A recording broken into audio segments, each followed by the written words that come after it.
This is Art History with Kenneth on the KJL Podcast Channel, a series where timeless masterpieces are brought to life through the lens of artist and host, Kenneth J. Lewis Sr. Each episode takes viewers on a visual and historical journey, uncovering the stories, styles, and significance behind the world's most influential artists and art movements. From bold brushstrokes to revolutionary ideas, this is where the past meets creative perspective. The journey begins now.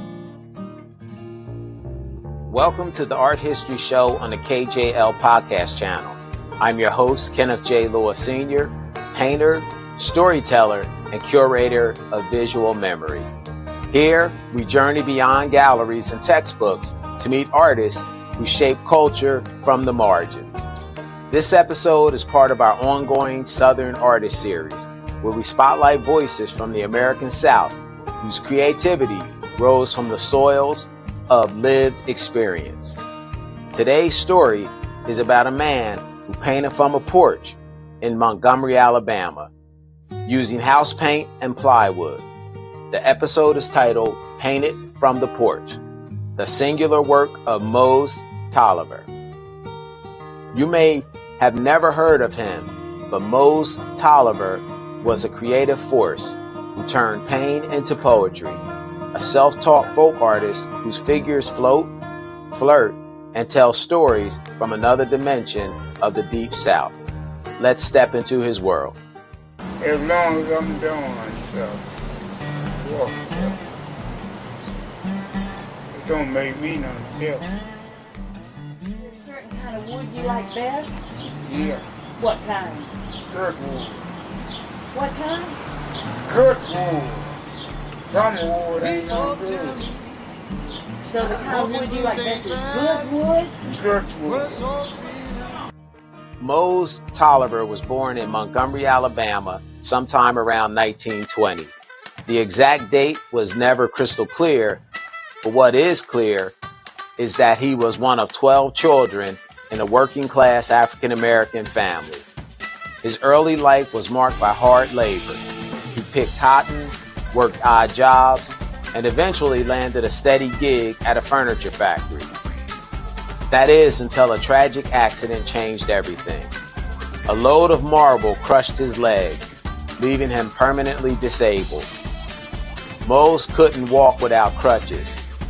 He battled depression and isolation. But that's when painting entered his life.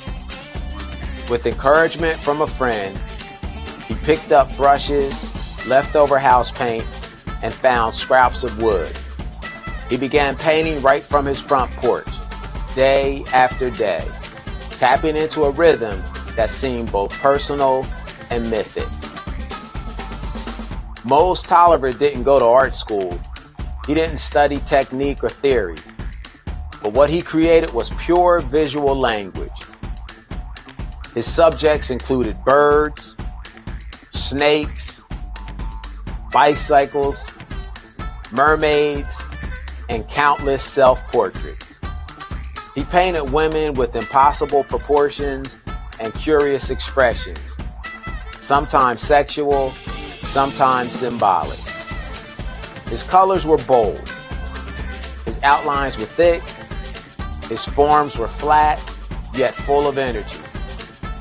He often signed his works Mose T and hung them on nails stuck into his porch wall. Every surface was fair game. Sometimes he painted on doors, sometimes on ceiling tiles, always with improvisation, never with pretense. He repeated themes, but never exactly the same way. It was like visual jazz. No two works were alike, but all of them felt like they came from one storyteller, the man on the porch. Critics and collectors started to take notice in the 1980s. His work was included in major folk art shows, including at the Corcoran Gallery of Art in Washington, D.C., and yet, despite national attention, Mose never left Montgomery. He stayed true to his roots, his voice, and his style. You're listening to the Art History Show on the KJL Podcast Channel. If you're enjoying these stories of overlooked legends and creative brilliance, be sure to subscribe, share, and leave a comment. Want to support this independent broadcast? You can buy me a coffee. The link is in the description. Every gesture helps us keep shining light on artists like Mose Tolliver. And don't forget to check out our other shows on the channel, including the Muse Unveiled show experience, Art with Kenneth show, and our gallery and museum tour show. Now let's return to the porch. Moses' art is deceptive. It looks simple, naive, but look closer. There's humor there. There's a sly kind of wit. He often painted himself as a half-man, half-bird character, riding a bicycle with bent legs. He turned his disability into imagery that was full of movement and light. He also returned again and again to the image of a nude female figure, legs splayed, hair wild. Some called it erotic, others called it visionary.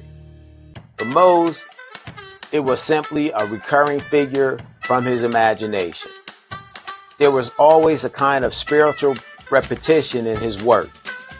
His paintings were almost like chants, simply in structure, but layered with rhythm and emotion. He didn't need a gallery space to make a statement. His porch was the canvas, and the world came to see him.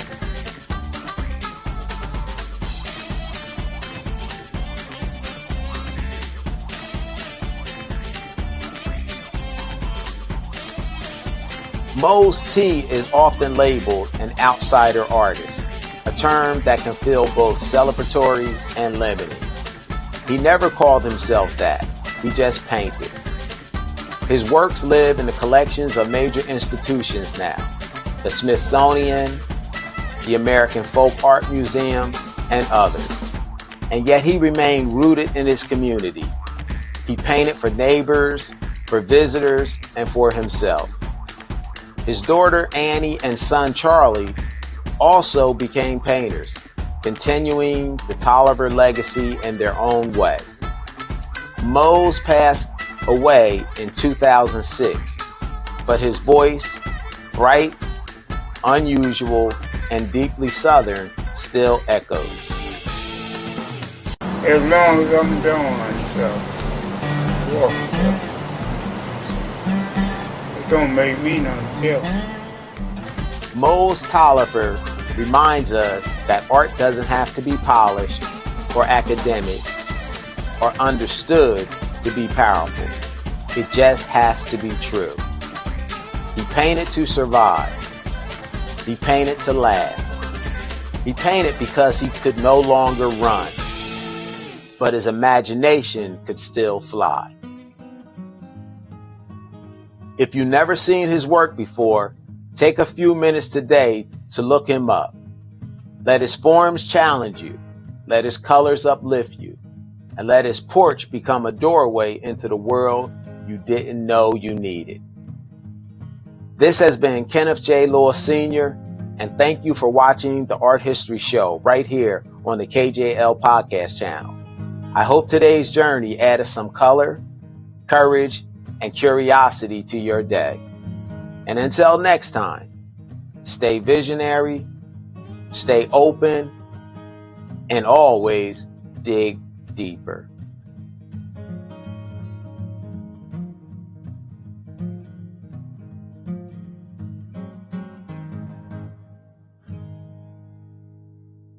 Thank you for watching Art History with Kenneth on the KJL Podcast Channel. If this episode inspired, informed, or intrigued you, be sure to like, share, and subscribe for more. Kenneth J. Lewis Sr. returns every other week with more captivating stories from the art world, exploring the legends, the techniques, and the timeless works that continue to shape our creative world. Until the next brushstroke in history, keep watching, keep wondering, and keep the art alive.